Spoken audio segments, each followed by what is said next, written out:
परिषद के जितने भी जूनियर कार्यकर्ता हैं और हमारे बीच में मध्य में कुंवर विजय प्रताप सिंह आ चुके हैं और इनके स्वागत में, इनके सम्मान में श्री सुग्रीव सिंह जी। ऐसा जो छठ का पूजा आप लोग मनाते हो सबसे बड़ा नहर के ऊपर होता है और हमारे साथियों ने एक संगठन बनाया हुआ है और पूरे छठ वाले दिन बड़ी लगन से लोग सेवा करते हैं, जिसके फाउंडर जी, चेयरमैन है सागर सिंह जी, प्रधान है टीके सिंह जी। टीके सिंह हमारे बहुत मित्र हैं, लेकिन हम लोग मित्र ऐसे थे वो मुझे जानते थे, मैं नहीं जानता था टीके सिंह जी कौन है। अभी थोड़े दिन पहले इन्होंने एक लंगर लगवाया था, उसमें हम गए थे और ये लोग आगे चलते गए। अब हमारे बीच में कुंवर विजय प्रताप सिंह जो IG रहे हैं, जिसके बारे में मैंने पीछे आपको बताया है, यहाँ पर पधार चुके हैं, उनका हार्दिक अभिनंदन है। राम भवन जी जो इस रामायण मंडली के भी अध्यक्ष हैं, हमारे परिषद के भी कोषाध्यक्ष हैं, राम भवन जी से मैं विनती करूँगा।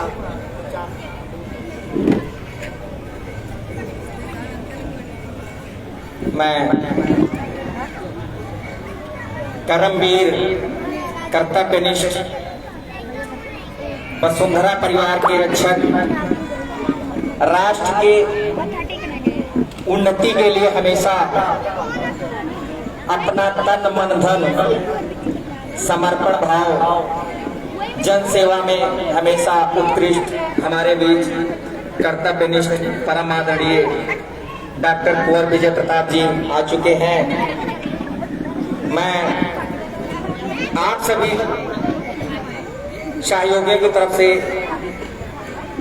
आदरणीय जी का हार्दिक अभिनंदन करता हूं, हार्दिक स्वागत करता हूं। मेरा अनुनय विनय है आदरणीय डॉक्टर साहब का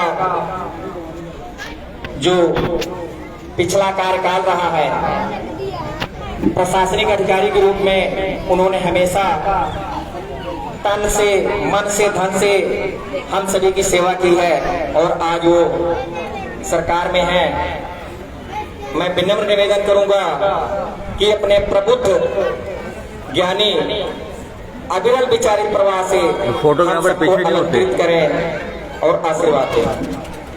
मैं परिषद के संरक्षक डॉक्टर JP सिंह और परम आदरणीय मेरी माता डॉक्टर स्वराज गुरु जी से निवेदन करूंगा कि साहब को पहले आशीर्वाद दें, सम्मानित करें और इसके बाद विचार हम सभी पीछे करें। दोनों मैं कुंवर जी के बारे में थोड़ी सी पिछली बात आपको बता दूं। कुंवर जी शुरू से ही गरीबों के मसीहा रहे हैं। जिस दिन में अमृतसर में आए थे उसी दिन मेरी मुलाकात हुई थी और मैं जब यहाँ पर SP थे तो इनको पता था सुग्रीव सिंह जब भी कोई समस्या लेके आते हैं तो गरीबों की लेके आते हैं, बड़े लोगों की नहीं लेके आते हैं। तो जब भी मैं इनसे मिलने जाता था एक छोटा सा कार्ड मैं भेजता था, ये कहते थे पहले इन्हीं को अंदर भेजो और बड़े आदर से मिलते थे और कहते थे कोई भी समस्या आप बताओ, क्योंकि मुझे पता कि आप जो भी समस्या लेके आते हो जाए और उस आदमी की समस्या वो समस्या लेके आते हो जिनकी समस्या कोई आगे न रख सके, उनकी समस्या आप रखते हो। तो आज विजय जी कुंवर जी आज आपके बीच में पधारे हैं और अपने कुछ शब्दों द्वारा आपको भी संबोधित करेंगे और पूरा आशीर्वाद देंगे और 20 कार्यक्रम जैसे हो गए कैमरामैन को उसको 20 कार्यक्रम आज उनका है तो अच्छा हुआ कि 19 कार्यक्रम बिता के 20वें में आए हैं और 20वां जिसको आशीर्वाद मिलता है वो भूल के आशीर्वाद मिलता है। तो संयोग से ये 21वां वार्षिक हमारा प्रोग्राम भी है तो बहुत अच्छे समय पे आशीर्वाद देने आए हैं। मैं अनुग्रह करूंगा कि वो अपने प्रबुद्ध ज्ञान से हम सबको अलंकृत करें और जो हमारे सदस्य बाहर बैठे हैं कृपया अंदर आने का बाहर भी गए थे हम तीनों गए। रामायण पाठ के आज समापन के शुभ अवसर पर आज उपस्थित सभी भाई बहनों को मेरी तरफ से हार्दिक अभिनंदन। आप सभी का नमस्कार, आप सभी को बधाई। जैसा कि सुखबीर सिंह जी ने बताया, राम मोहन जी ने बताया कि देखिए, मैं आप सब में से मैंने हमेशा जब अमृतसर में जब इलेक्शन लड़ना था तो मैंने बता दिया था कि अमृतसर मेरा परिवार है और अमृतसर के लोग मेरा इलेक्शन लड़ेंगे। और रही बात गरीबों की, तो भारत गरीबों का देश है। अच्छा, गरीबों का देश है भारत। और अगर गरीबों की सुनवाई हो जाए गरीब तो आधा कष्ट उसी समय दूर हो जाता है। गरीब शब्द का अर्थ क्या है? पाठ का जो समापन हुआ है, मुझे नहीं मालूम। ये पाठ हम क्यों कराते हैं? देखिए, रामचंद्र जी का जो जीवन है उससे हमें शिक्षा लेने की जरूरत है। रामचंद्र जी ने अपने लिए कोई काम नहीं किया। रामचंद्र जी हमेशा दूसरों के लिए काम करते रहे और खुद कष्ट सहते रहे, और उनके कष्ट को समझना सबके बस की बात नहीं। हम हमेशा किसी भी चीज का जो सकारात्मक पक्ष होता है वही देखते हैं। इसके पीछे जो दुख और दर्द होता है हम उसको नहीं देख पाते। और पूरे रामायण में अगर आप देखें तो सबसे ज़्यादा दुख अगर किसी को झेलना पड़ा तो रामचंद्र जी को और सीता माता को, इन दो लोगों ने सबसे ज़्यादा दुख बर्दाश्त किया। और उनको हम ये मानकर चलते हैं कि रामचंद्र जी भगवान के अवतार थे, तो भगवान का अवतार बन करके आए थे दुख झेलने के लिए। तो हमें उनके जीवन से शिक्षा लेनी है। और अगर कोई भगवान मनुष्य का रूप धारण करके धरती पर आता है तो हमें ये सोचना चाहिए कि वो क्यों आते हैं।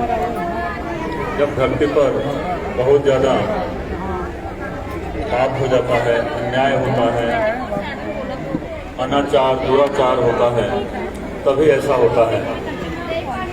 और गीता में भी यही कहा गया है कि यदा यदा हि धर्मस्य ग्लानिर्भवति भारत अभ्युत्थानम् अधर्मस्य तदात्मानं सृजाम्यहम्।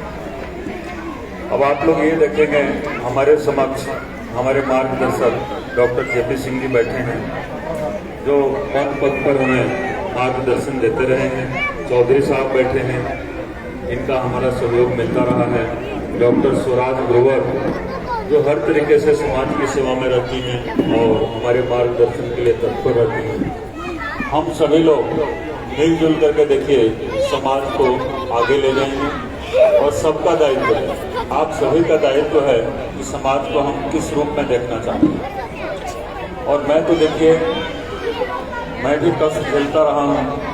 22 साल IPS की नौकरी में रहा हूँ और ये 22 साल संघर्ष का समय रहा, स्ट्रगल का। देखने में ये लगता है कि IPS की नौकरी बड़ी टॉप कवरेज होती है, बहुत पावर होता है, सब कुछ होता है, लेकिन अगर गरीब को इंसाफ देना है तो उसके लिए संघर्ष करना पड़ता है। और जो वो संघर्ष होता है वो आप लोग नहीं समझते हैं। आप कोशिश भी करेंगे तो वो समझ नहीं पाएंगे। इस बात से आप उम्मीद लगा सकते हैं कि 22 साल बाद मुझे रिजाइन करना पड़ा। नौकरी 22 साल कर लिया था हमने, 9 साल बाकी थी और रिजाइन करना पड़ा। और रिजाइन इसलिए करना पड़ा कि सिस्टम खराब हो गया था और हमारे मन में था, संकल्प आया कि नहीं, सिस्टम को ठीक करना है, नौकरी को छोड़ना पड़ेगा। आप सभी जानते हैं नौकरी छोड़ना कितना मुश्किल का काम होता है। वो तब जब आपका ना तो यहाँ घर बना हुआ है, ना ही आपका कोई बैंक बैलेंस है, और जिस दिन से नौकरी आपने ज्वाइन की उसी दिन से समाज की सेवा में लग गए और निष्पक्ष भाव से कभी किसी के प्रति भेदभाव नहीं किया। कोई भी व्यक्ति हो, गरीब हो, अमीर हो, किसी भी कास्ट का हो, किसी भी रिलीजन का हो, उसमें कभी भेदभाव नहीं किया। और जब हमने देखा कि अब सिस्टम इतना खराब हो गया कि अब लोगों का रहना यहाँ मुश्किल हो गया, पंजाब के लोग पंजाब छोड़कर भागने लगे। जिसके पास ज़्यादा पैसा है वो दूसरे कंट्री में, कनाडा, अमेरिका चले जाते थे। कम पैसा है तो दिल्ली, बंगलोर, हैदराबाद भेज देते थे बच्चों को। और पंजाब में कोई रहना पसंद नहीं करता था। केस आया गुरु ग्रंथ साहिब का और लड़ाई लड़नी पड़ी तो कोई और तैयार नहीं हुआ। ये रिकॉर्ड में आप लोग देख सकते हैं कि कोई तैयार ही नहीं होता था। हमने कहा कि हम करेंगे नहीं, हम पीछे हटने वालों में से नहीं है, लड़ाई लड़ी। और वहाँ जब कैप्टन साहब मिल गए बादल परिवार के साथ तो हमने नौकरी छोड़ दी और हमने कहा कि आप दोनों का सामना करेंगे, और सामना किया। और उसी समय ऐलान किया था कि हमारा जो रेजिग्नेशन है ये साधारण रेजिग्नेशन नहीं है, और कैप्टन परिवार और बादल परिवार दोनों का स्वाहा है। और हो गया कि नहीं हो गया, आप लोग बताइए। वो सच्चाई के रास्ते पर चलते हैं, आप संकल्प अगर लेते हैं समाज सेवा का, समाज को ठीक करने का, सिस्टम को सुधारने का, तो आपको सहयोग हर तरफ से मिलता है। हमारी पार्टी को सबका सहयोग मिला और खुद अमृतसर नॉर्थ में आप सब लोगों ने जी जान लगाकर के रिकॉर्ड होकर सुनने बताया। मैं पहले से ही बोलता आ रहा हूँ, ये इलेक्शन आप सभी का इलेक्शन है और एमएलए आप सभी को बनना है। तो आपने मुझे एमएलए बनाया है और मेरा दायित्व बनता है कि एमएलए का पावर आप सभी को दूँ। तो मैं ऐलान करता हूँ आप सभी को कि आप सभी एमएलए बने, मेरे साथ साथ आप सभी एमएलए बने। मैं आपका प्रतिनिधि हूँ और हमने पूरे 22 साल नौकरी में संघर्ष किया है, केवल सिस्टम को ठीक करने के लिए, इंसाफ दिलाने के लिए। और हमने हमेशा रामायण में जो आदर्श दिए गए हैं, जो रामचंद्र जी ने हमें राह दिखाए हैं, उन रास्तों पर चलना है। वो रास्ता बहुत ही संघर्ष का होता है, वो रास्ता बहुत कठिन होता है। सुग्रीव सिंह जी आपको पता है, डॉक्टर जेपी सिंह जी पता है। कई बार दिल टूटने को हो जाता है जब संघर्ष करते करते हम लोग आगे बढ़ते हैं, तो लगता है कि नहीं, निराशा जैसी स्थिति आने लगती है।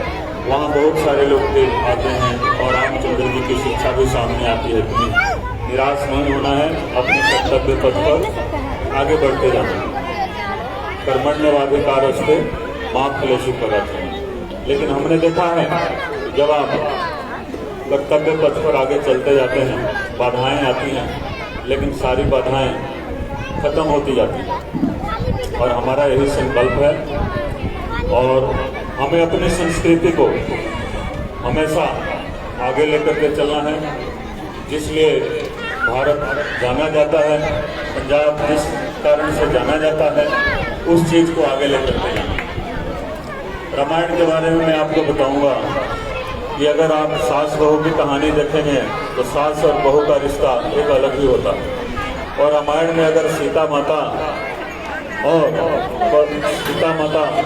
और उनकी सास माता कौशल्या, उनका रिलेशनशिप देखिए तो आपको एक अलग ही दृश्य आपको। रामचंद्र जी को वनवास को जाना है।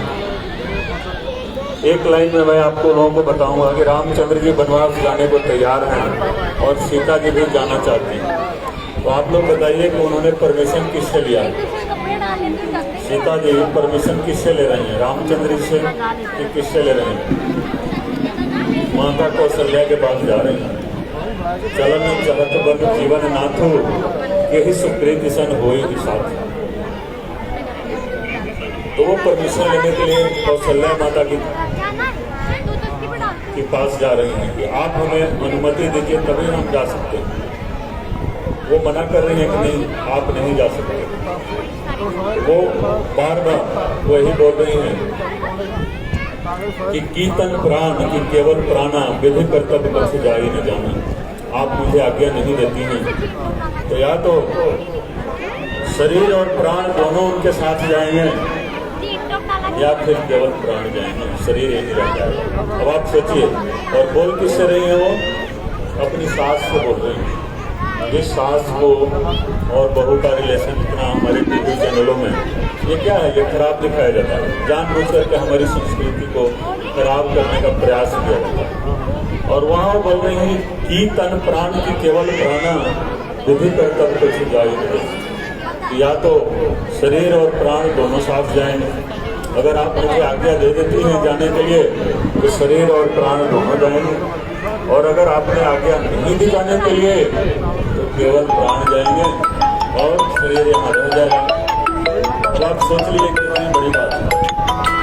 बता रही है कि पलंग पीठ कभी गोद गिरोरा सियन दिखी खबर भवानी में थोड़ा कि राजा जनक से लेकर के और यहाँ अयोध्या में हमने सीता को जमीन पर नहीं चलने दिया। पलंग पीठ तभी गोद हिडोरा, मैंने अपनी गोद में बैठा करके रखे और वो सिया अब जाएगी कहाँ? जंगल में। तो ये सब देखिए, ये दोनों रोने लगती हैं आपस में।